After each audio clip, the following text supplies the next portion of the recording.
Let's start here, guys, and talk about Life and Money Matters with Renee and Mike.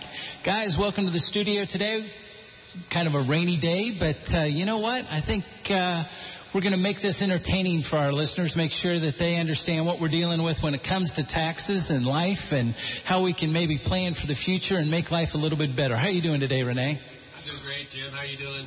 I'm doing fantastic. Thank you very much. Mike, how about you? Having a great day. I mean, we're gonna try to liven up and warm up the studio here. I tell you right now, I'm not real happy with the groundhog. I thought he was crazy when he saw his shadow, but I'm guessing he's fooling all of us right now. Hey, Mike, Renee, tell me a little bit about what you've been doing this morning already. I know you were over doing your seminar. Oh, yeah. We had a great turnout at the seminar, and we were at the Civic Center this morning from 8:30 to 12:30.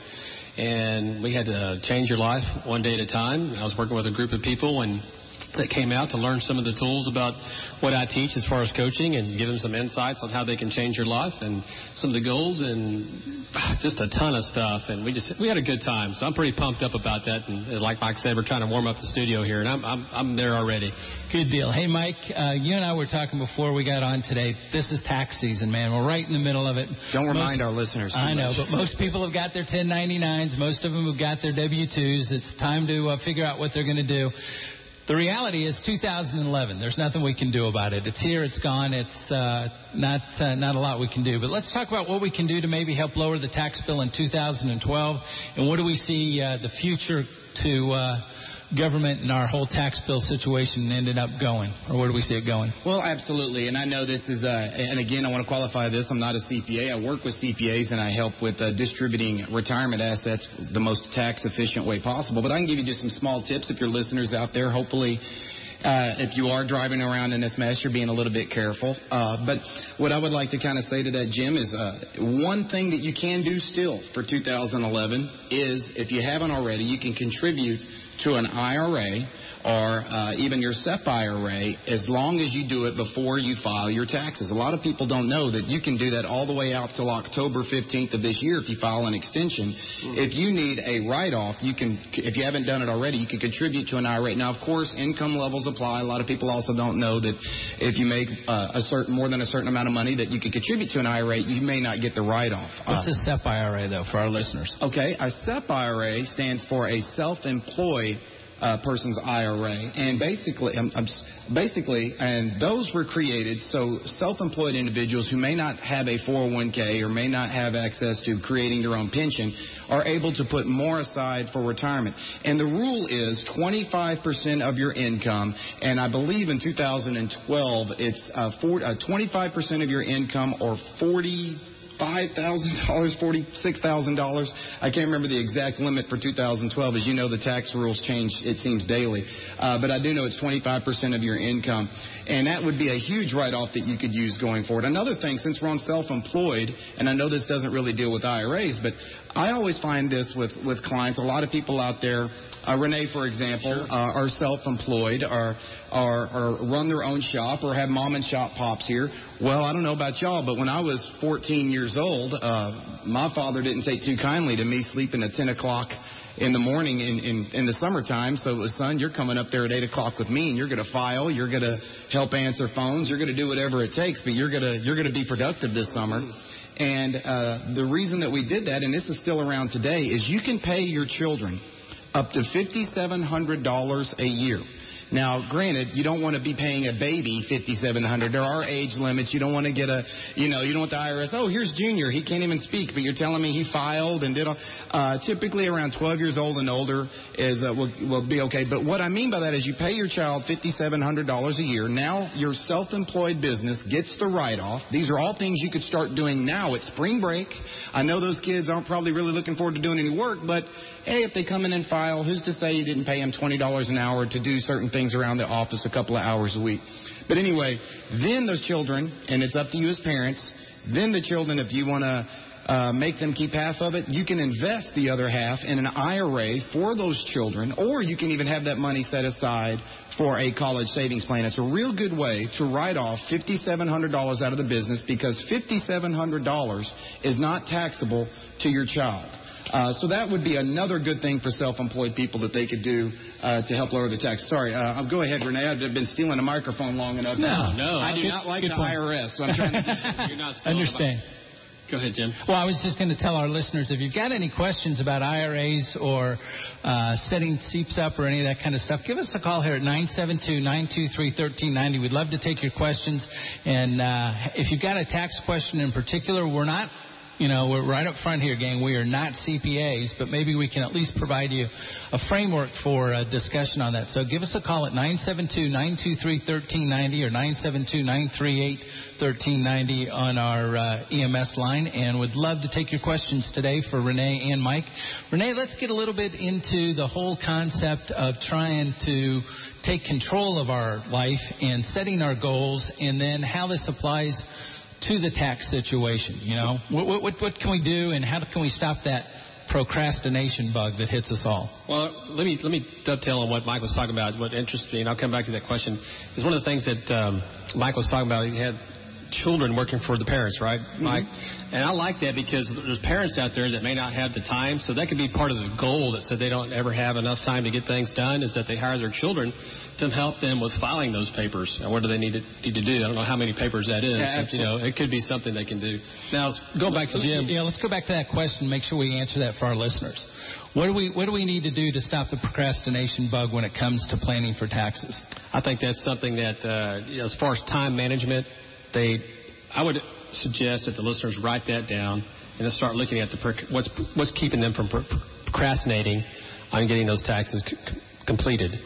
In other words, put by when and what time they want to get that done, as far as how they want to have their paperwork done, and to also put it into something they can see on a daily basis. In other words, what can they do as far as putting a calendar in place of them, in front of them, and say, okay, here's the date that I want to have this done, and then work towards that date. Give them some kind of an end date so they don't procrastinate on getting their taxes. In other words, look at April 15th and make a plan going backwards so that you're able to prepare for it. And it's inevitable. I mean, April 15th, we got to pay our taxes. It's that way every year. This year, I think it's actually April 16th, though, isn't it? Because they gave us an extra day because of the Sunday or whatever.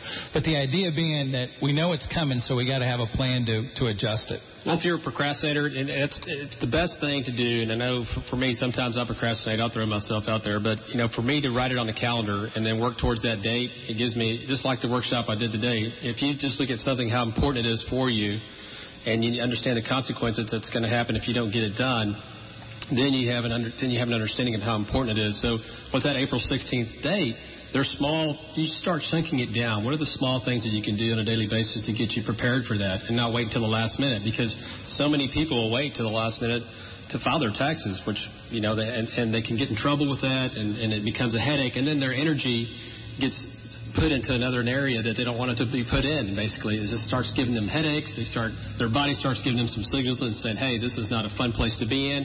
And so it's a vicious cycle where people will wait year after year, and really, it sounds easy, but it really is. All you have to do is make plans, chunk it down, and do it one day at a time. And I would like to kind of piggyback on that, Renee. One thing that I would throw in here, and I get this question a lot in my office, and of course, I may be biased or whatever, but I tell people, I love Renee's idea. For example, my date is always March 15th. I figure I give myself 30 days. Every year, March 15th is tax day. I have no appointments that day. I try to do as much as I can on our personal and business taxes. I don't like doing it either, but on that date, that way it gives me 30 days. Oh, maybe there's a 1099 that I'm missing. Oh, maybe there's a pay stub that I don't have put down. But there are a lot of people out there that use TurboTax. Nothing against TurboTax, but if you're one of those that's a procrastinator, another thing you could do, schedule an appointment with the profession. Nobody likes to get root canals, but by gosh, if you have a scheduled appointment that will cost you money by not showing up, you'll wind up getting the root canal. Same thing with a doctor. So I would advise those people that are really heavy procrastinators, maybe go out and use a professional service. That way you know it's done, it's off your table. Yes, it may cost you a little bit of money, but you might actually save some money in what you're having to pay in taxes as well.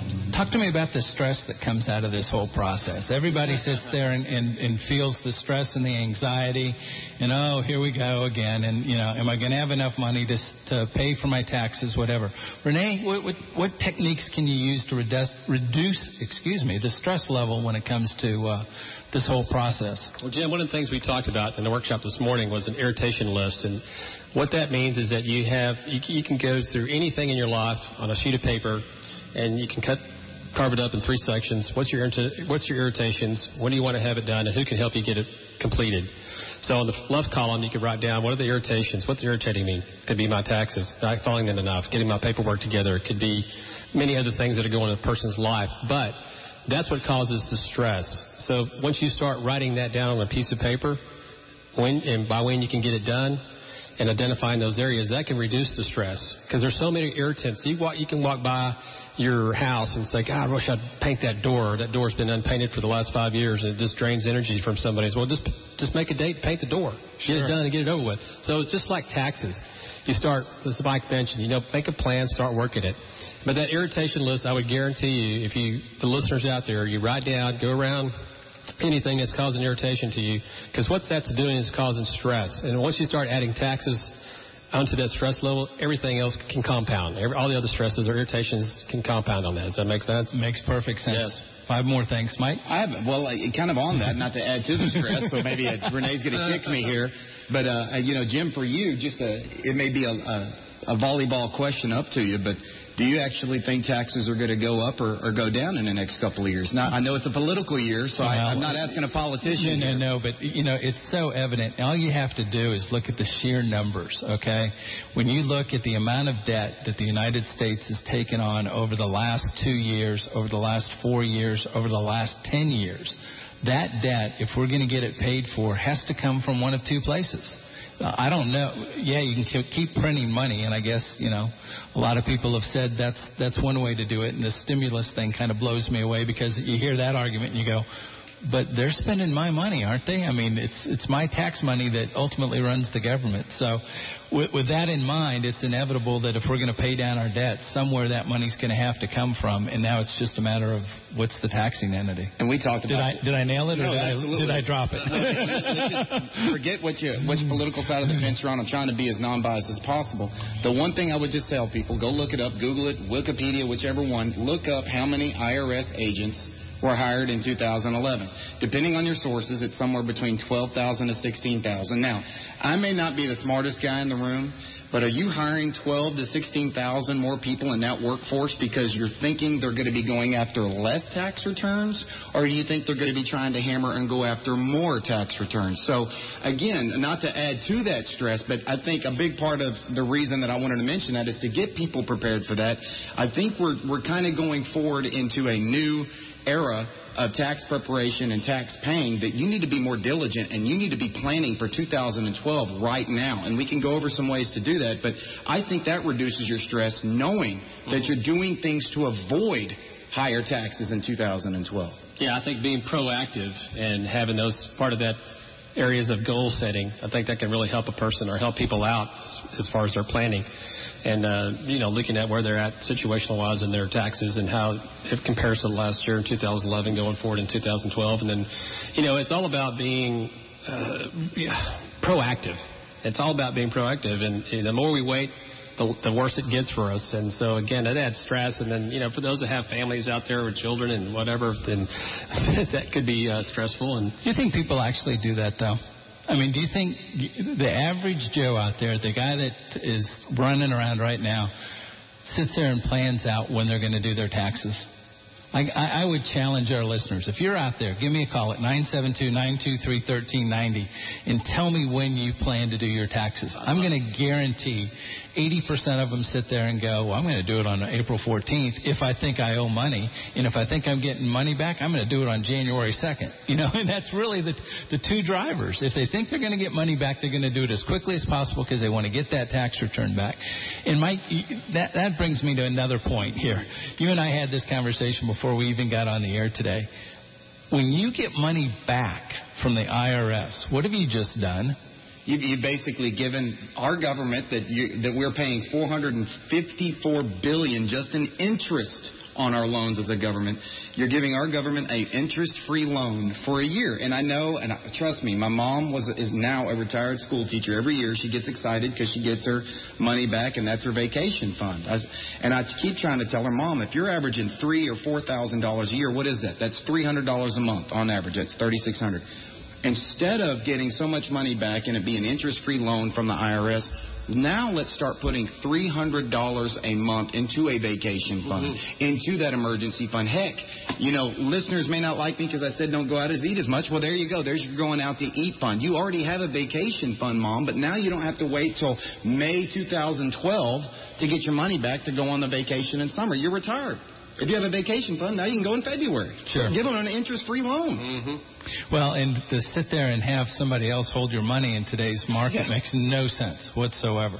So, you know, that's the little idea, too, of understanding what your tax deductions are. Can you deduct your children if you happen to have children? I just learned this year in my case, I'm losing the deduction because my 24-year-old actually turns 25, and at 25, depends on what time of the year that they turn that age and how you lose them. And then still, if they're in graduate school or doing college work or whatever, there are other exceptions out there. So that's where you really need to sit down with a CPA or look through TurboTax or seek out a professional that can help you out with a lot of those issues. Well, and get ready. In 2012, there's a 3.8% Medicare tax that's being added on to, 2013, that's already on the books. Wow. And you got to have a certain income level to have to pay, where you're going to have to pay it. But that's on the books right now to help pay for the new health care plan. Oh, my gosh. So that's what I'm saying. Plan now, reduce that stress, Renee. I feel like I've been taking over the mic, but the taxes are such a hot button with me because they can be so avoided if you just take little steps before the end of the year, not after the year's over. Sure, that's very, very, very important. In this whole stress aspect, Renee, when you're about to hit the wall, what do you do to stop from hitting it? Wow. Jump, right? You just you stop that. Really, for me, I would tell the listeners that before you hit that wall, it all goes to planning. You know, we keep mentioning this over and over again, and all it goes to the thought process. One of the things that we did in today's workshop was talk about how the mind can just run rampant and how it can create all these stories in our head, and that causes stress. So, you know, if you're waiting to the last minute and you're a procrastinator, like we mentioned earlier, then, you know, it's to reduce that thought process and start saying, okay, look, here's where I'm at. Look at your calendar. Here's where I want to be, and start planning for it. I mean, really, the idea is to start getting somewhere where you can start just breathing a little bit easier and kind of make it a little bit less stressful for the person. Well, and today's March 10th, so you've still got 35 days. We're not suggesting that you procrastinate between now and April 15th, but just, you know, it's the same. It's the old adage, how do you chew an elephant? You know, one bite at a time. So start today. Find out where all your documents are. Try and bring all of those documents together and begin the idea of preparation for or it. give yourself a little reward. You know, maybe it's raining outside today. I know the kids are probably driving you nuts like mine were when I love them, but it's spring break. They're antsy. They're ready to get out, and it's 48 degrees, and it's a downpour. Not the best day of the first day of spring break.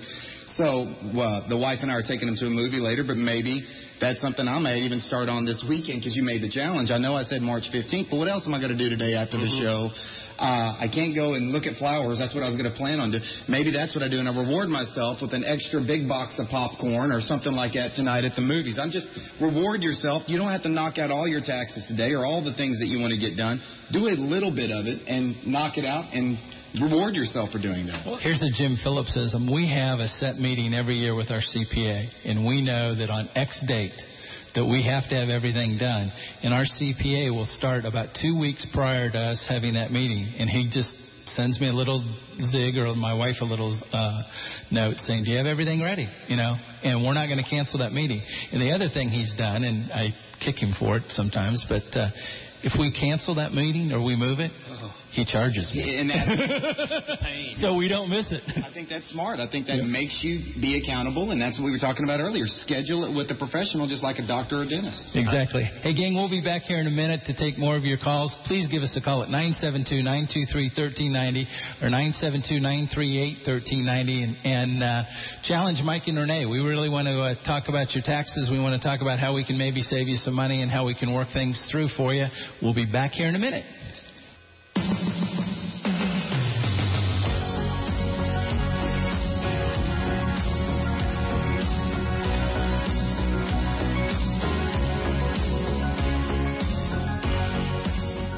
Welcome back to Life and Money Matters. We are here with Renee and Mike, and we're taking your questions today on how to improve your life when it comes to dealing with the stress of dealing with the wonderful tax man, what maybe you can do out there to reduce your tax bill in 2012 and how to look at it. Then we also want to get into another segment here about career planning and the stress that making that career move creates and maybe how you overcome that. To that end, I'm Jim Phillips. Please give us a call at 972-923-1390 or 972-938-1390 if you have a question for Renee Guerra.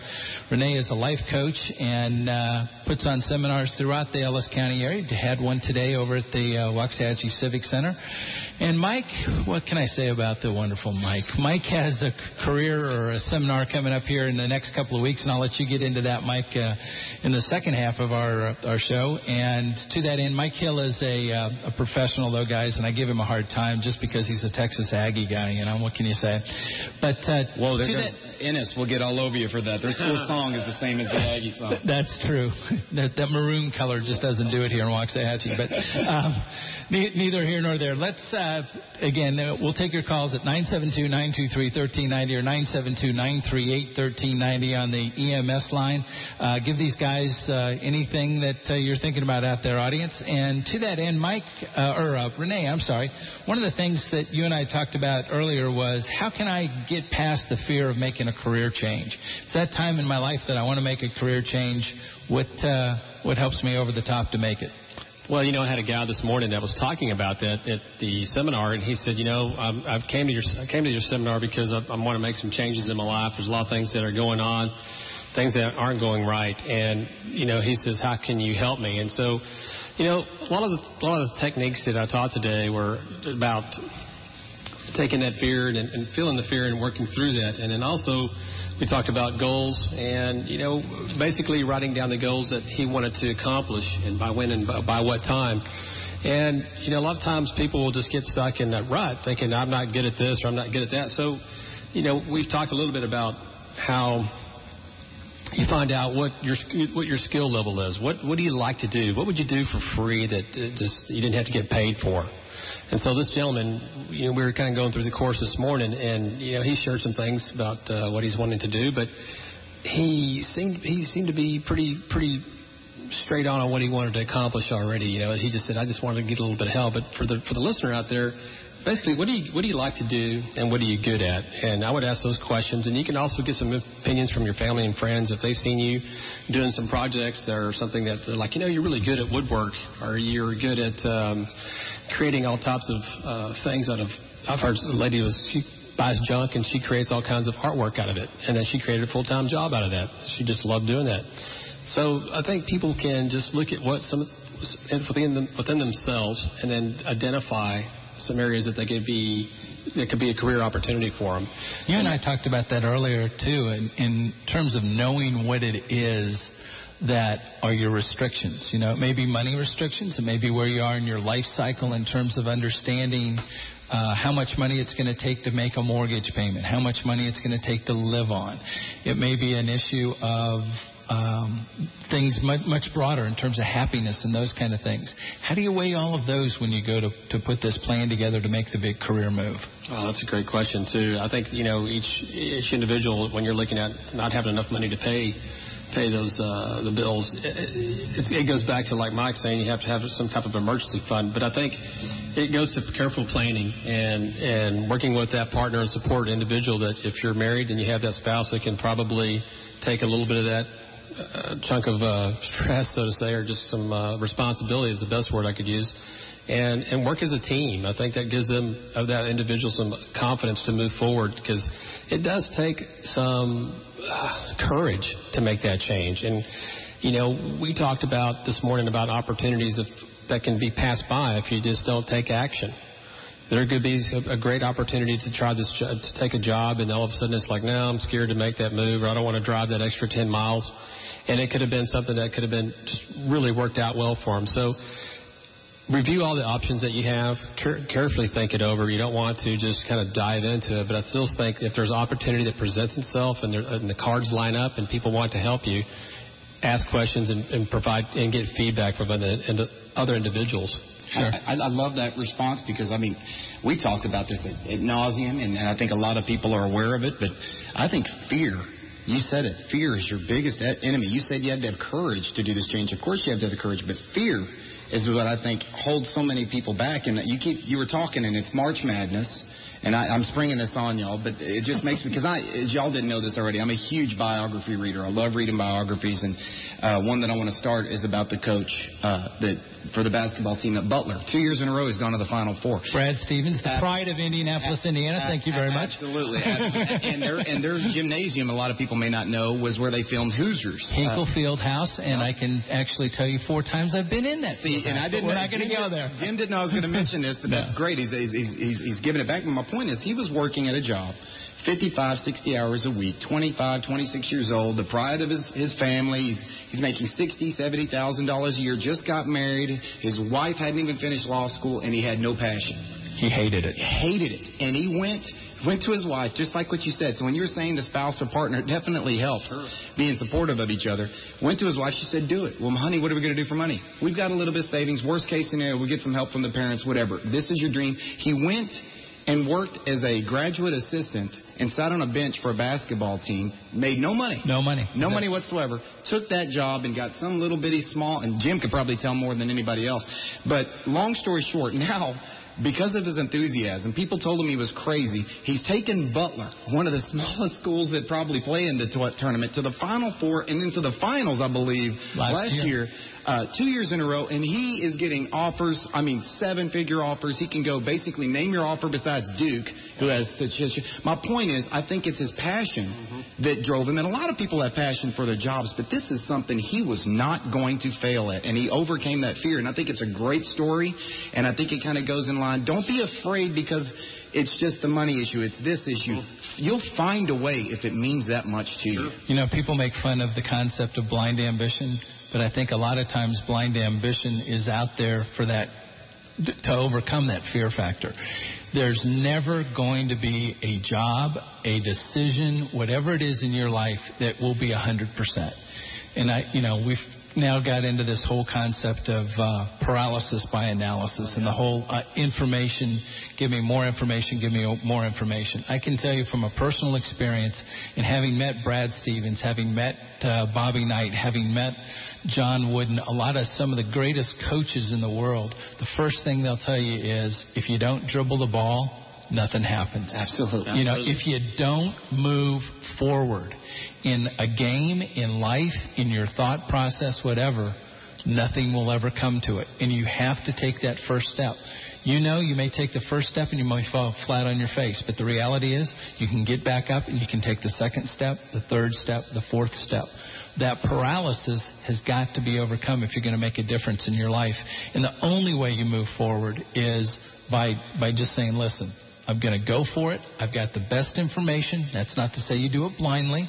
You get as much information until that point where you can say, yes, I'm ready to go. And then once you do that, don't look back. Just keep moving forward. And what kind of kills me is all three of us in this room just sitting there thinking not to take it off the subject, because of course we all get scared with different things. I'm not going to sit here and say I'm invincible and don't have the fears as well, but all three of us at one point or another in our lives, and we know about it once I mention it, at one point of our lives made a huge decision or tried something that got us out of our comfort zone, and we had to overcome fear. And I don't want it to take up the rest of our show, but all three of us are married. You're saying marriage is the... No. I'm saying there's a point where we may be these suave and big-headed guys that we are here in the studio, but there was a time where we had to approach our now wife, ask her out on a date, ask her to dance, however it was that we got with him, and then made the decision that this is who I want to spend the rest of my life with. If that's not a scary decision, if that's not bravery, if that's not overcoming fear, my point is a lot of our listeners have gone through that same kind of process, both male and female, husband and wife.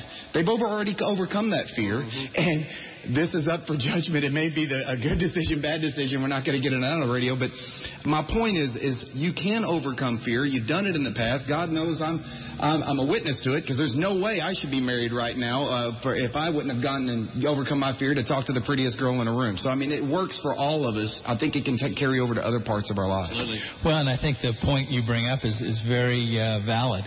You have made in your life today one of those decisions to move forward in some way, shape, or form. Hopefully you're no longer still living with your parents, or you're no longer at the mercy of your in-laws or your parents for your financial security or your livelihood or whatever.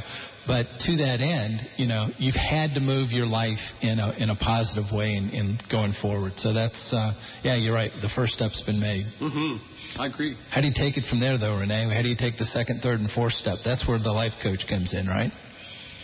Yes, it is. I think once you make that step and you identify where you're wanting to go, I think just like Mike had mentioned, all three of us, then you start planning even more so. I mean, it's just all about chunking it down. And I mentioned this to the listeners. And once you find that passion, or once you make that career change, or once you make that step and get outside your comfort zone, then the work begins. You start planning, and you start taking more action. You start taking more courage to go to the next level, and you put yourself out there. You start saying, okay, here's what I'm doing now, and you start announcing your goals to your friends, and you start telling people what you're doing, and it's interesting to see, just for myself personally, once I started sharing ideas about what I was wanting to do, things just started showing up for me. And that's what I was telling the group this morning. I said, once you start sharing goals with people or your fears and say, this is an idea, and somebody may say, okay, don't do that, but you go do it. And then you start telling your friends, well, here's what I've done. What do you think about this? And here's my next step on how to get to this next level. And they may say, hey, I know a friend of a friend that can help you in that situation. And so people start lining up and helping you with your goals. I mean, it's just so incredible. So action attracts the law of attraction. So once you start taking more action, then things start happening. If you just sit there and say, I'm afraid to move forward, and you just think things are going to just start appearing for you, and you sit in a small room, 4x4 room, and think things are going to change, it's not. You really just you have to start taking action. To that end, too, I can tell you that when I made two major life changes, I threw it out there to a lot of people, and a couple of them looked at me like, you were the most stupid idiot in the whole world. And I told them, I said, shoot it down. I want to hear the good, the bad, the ugly. Tell me everything. When I throw this idea out at you, what you think. And from that, I found myself getting a little bit defensive. Mm-hmm. But, I didn't find that to be a negative. I found myself sitting there going, you know what? If I really believe in this, I'm going to defend it. I'm going to bow up. I'm going to stand up and take the man right, or whatever you want to say, and figure out a way to make this thing work. And for everyone that came up with a negative idea, I took that and I wrote them down, and I said, okay, they're concerned about this, this, and this. About a week later, all of a sudden, I look at this tablet that I've got, and they had one negative. I had 200 ways to overcome that negative. I had thought it through to the point where I'm going, well, they didn't think about this, or they didn't do that, or, whatever it may be. You already had the argument. And, you bring up something, Jim, and you put me on the spot all the time, so I'm going to put Renee on the spot, even though he did his long workshop this morning and he may be a little groggy. I challenge, this is for the Ellis County listeners. This is why you asked us to come in here. I really want to involve our listenership, and if you can't get to a phone now, or please, I would, and Renee, not to put you on the spot, he had no idea I was going to say this, I would challenge some of these people that may be thinking about doing a life change, whatever it may be, to email. You don't have to have your name, or call in, be anonymous, whatever you want to be, if you would rather have it that way. Just mention, this is something I'm thinking about. Could Renee maybe help me out with some pros and cons? Or can I maybe email Renee and get an idea of where I need to start? Because we're being so broad here on the show, but I think people don't want to call in. Well, I'm thinking about, hey, wait a second, that's my employee. He's thinking about quitting his job. I'm not going to call in. But maybe we could do something that's more anonymous, and they could call in and be on an individual. Now, hopefully you don't get 100 emails and you can't answer them all, but I just, I wanted to throw that out there. Sure. Because I really think this hits home with a lot of people, and they don't know where to start. But I know I probably wouldn't call in if I was thinking about making a relationship change or a job change, and one of my friends hears me on the radio. I don't think I would. Well, we don't want to get into that relationship change here with husbands and wives or any of that kind of stuff. But, if you've got a question and you want to stay anonymous, it's very simple to do. Just send it to info@kbec.com, and to that end, we will get that information or that question question to Renee and to Mike, and we'll keep it 100% confidential.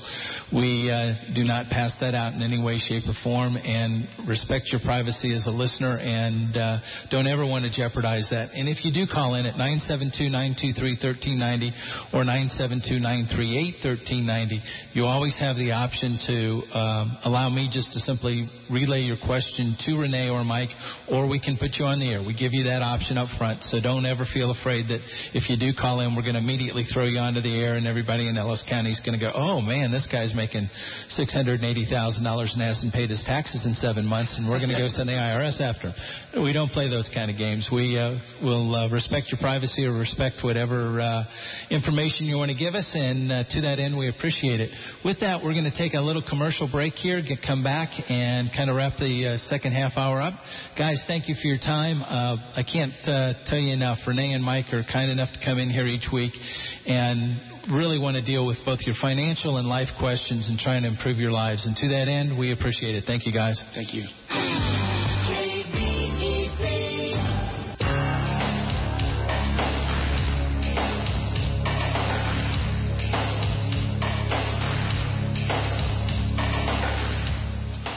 We're back here in studio at KBEC in Waxahachie, where it's wonderful 49 degrees with Mike Hill and Renee Guerra, and we're talking about life and money matters. Before we get into the second segment, I want to give Mike an opportunity to tell you about a workshop he's got coming up here and the power that it may be able to provide you, and looking forward to your Social Security planning. Mike? Thank you, Jim. From the show, we've had a good response from it, and I'd like to continue that momentum because, again, this is a free 1-hour workshop. We're going to be offering it on March 22nd and also March 29th. And the people over there at Navarro College were kind enough.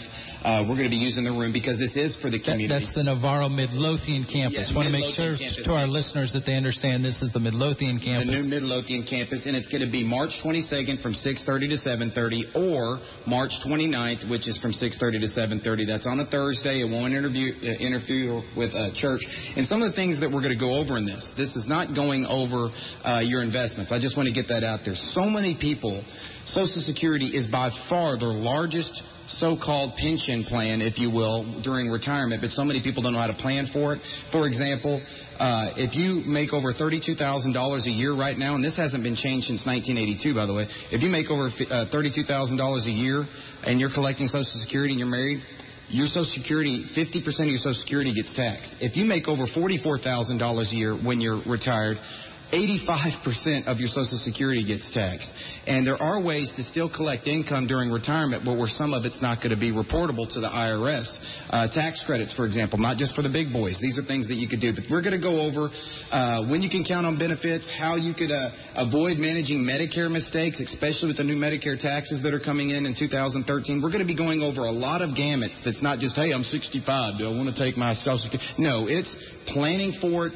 When's the right time for husband and spouse, and how can you set up your accounts to pay you at different calendar years so your Social Security will not be taxed. Again, that's March 22nd, March 29th, 6:30 to 7:30 at the Midlothian Navarro College campus. Call 1-800-333-3030. Again, it's 800-333-3030 anytime, and we have you press 5 and you can sign up for the class. Thank you. You know, we're going to have you into a pitch man before I know. I was sitting there going, how am I going to get him to say the phone number? You got to say the phone number. So if you're out there, March 29th, sign up at 1-800-333-3030 and take advantage of that, guys, because it's one of those offers that you're going to kick yourself if you don't when all of a sudden you get closer to 60 or 65 and you go, well, how do I plan for this? Also, want to take your calls at 972-923-1390 or 972-938-1390 for the success guys. I can't say that today for some reason. I'm tongue-tied. And Life and Money Matters with Renee Guerra and Mike Hill. Let's get back to the questions that we've trying to answer for our listeners here when it comes to this whole issue of taxes going forward.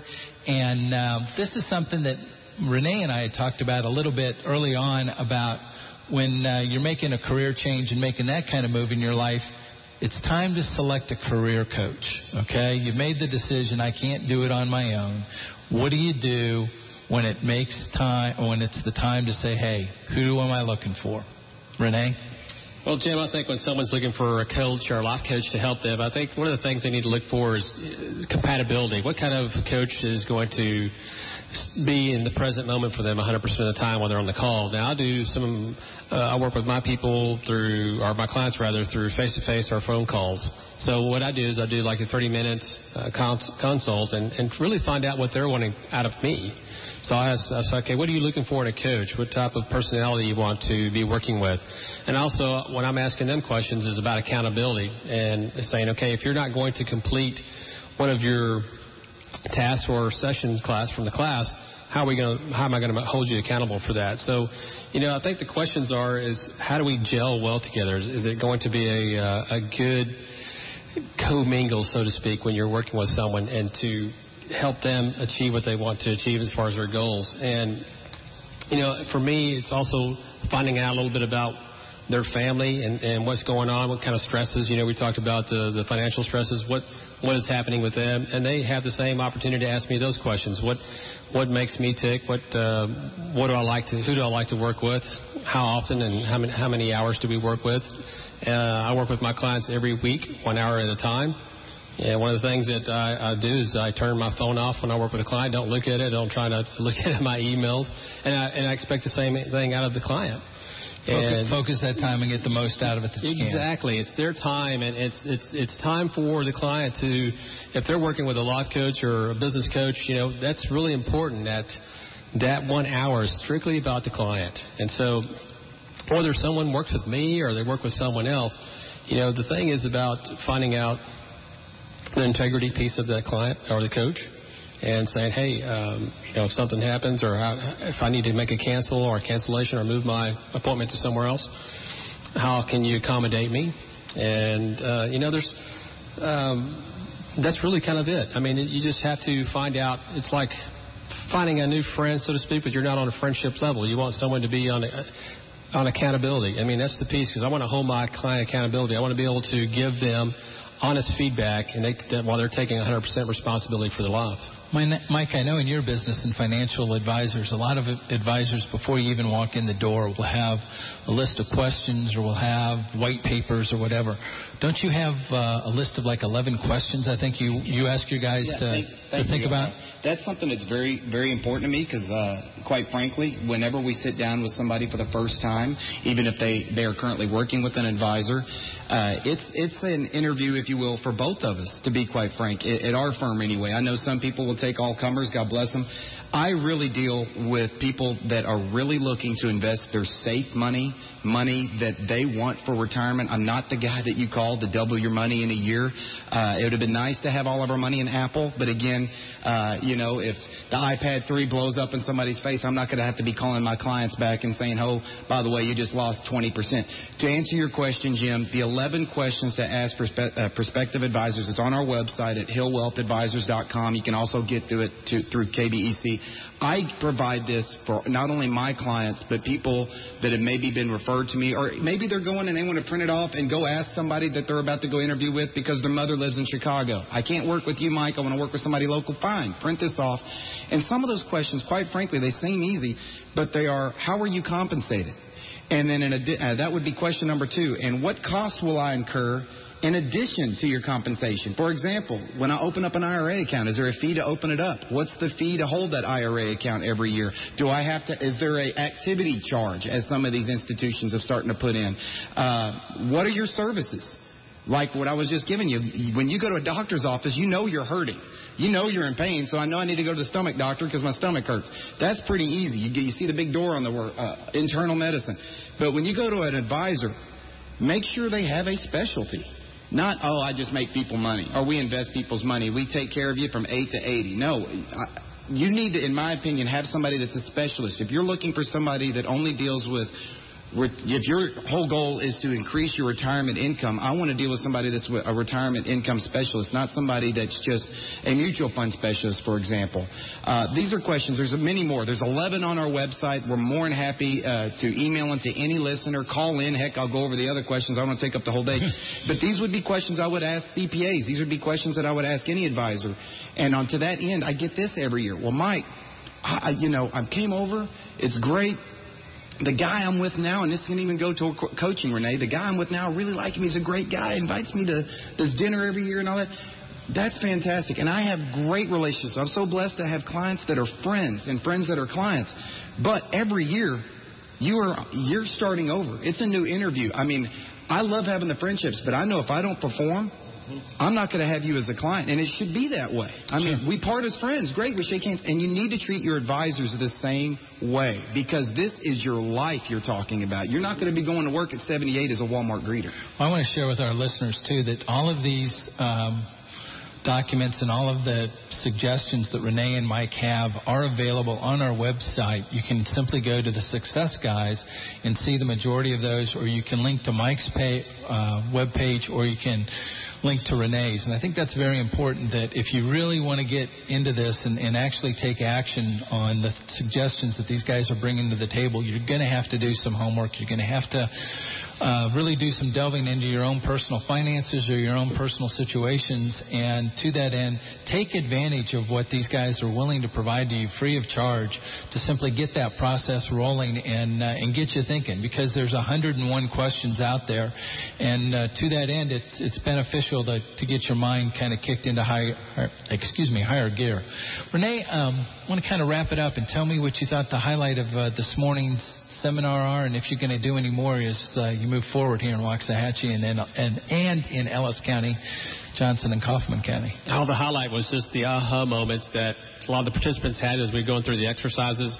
And one of the women today was talking about how she's willing to change based on some of the material that we were going through. And you know, I want to touch on a little bit of procrastination here. I was just a little bit behind the 8 ball on some of my paperwork. You procrastinated. I did, and I was trying to get some of my paperwork. And big shout out to Jennifer Fowler with A+ Office Support. I mean, I couldn't have gotten a lot of my paperwork done without her help. And you know, she was so graceful for me to bounce a lot of ideas off of her. But you know, it was just a fun time this morning going through some exercises and seeing the individuals saying, you know, I want to make some changes here. And you just mentioned about homework, and I wanted to touch on that, is that I did give a lot of the participants homework this morning. And, you know, I wanted to give them an opportunity to email with me any questions that they had on it, because some of those pieces of the paper that I gave them this morning were, you know, 1 year, 2, 3 year, 5 plan goals that they had. And I also wanted them to share some of these goals with some of the individuals. In other words, most people aren't walking around with their 5-year plan in their wallet. No, they didn't. And, you know, it was such an eye-opener for some of these folks, because one of the things I did in the workshop is, you know, you want to be able to try to share your goals. And what I want listeners to understand, that the more you share your goals, and I've said this earlier, is that the more people will help you. But, you know, it was a 4-hour action packed. I finished right at 4 hours. And so, you know, I'm going to have another seminar date to be determined. Probably sometime late April. Might even have another one in May. But if I could do it, I could like to do one in each month, April and May. So I'll try to keep that in mind as I get that going. What would be the purpose of each one of those in April and May? You know, the purpose, I'll probably go back over my coaching compass. There were some things that I had on this morning that we didn't really get to touch on, because I was going through some other modules of the success principles, and giving the attendees some ideas about that. So it would be applicable to new people coming into the process. New people coming in, and could be some of the old people that have come into today, where we'll talk about core values and mission and vision, and dive in a little bit deeper in those areas and how that can help someone direct their life a little bit easier and simpler, where it doesn't have to add any stress to someone. Sure. Can I ask one thing real quick of you, Renee? In 2 weeks, we've got a special guest. I'd like you to kind of give us, our listeners, just a minute deal here on Jack Canfield and what he's going to be doing here. What's kind of special? For those that don't know him, he is the author of the Chicken Soup for the Soul series, Jack Canfield, and also he was involved in the movie The Secret. And Jack's going to be our guest on March 24th from 2 to 3 p.m. We'll have him calling in from California. And we really encourage listeners to put some questions that they want to have online, or call into the number that we have on the KBEC website, because we'd love to have him answer your questions. We have the #1 success coach, America's favorite success coach, on the call. So please, you know, if you have some opportunity, email us some information, or questions rather, on what we can ask Jack. Send those questions to info@KBEC. Attention, Jack Canfield, and we'll be more than happy to get those to you. Mike, we got about a minute and a half here before we wrap up. What you went into it? One thing I wanted to ask Renee, and maybe that we could, they can email in, or Renee could just say yes or no. But Renee, I've had some people come up to me, and we'd like to do some things for our employees, like I deal with some realtors. Do you do it company specific, maybe not a 4-hour class, but let's say there's a restaurant, or let's say there's a CPA firm that needs to coach their employees. Do you offer that? Absolutely, Mark. I mean, whatever my name Mike, is. Mark, George, Ringo, and John. We answered all. I'm telling you, I'm a little tired, guys. But hey, yes, absolutely. That's one of the things I was mentioning this morning. That I could be a guest, or I can be a speaker in some of those areas and some of those businesses. So I can take that and take small pieces of the presentation I did today into hour snippets, and really make it a little more action-packed for those businesses that have employees. So yes, absolutely, I can do that. Fantastic. Hey, thank you guys for both coming in today. I know it's kind of a dreary, yucky day out there.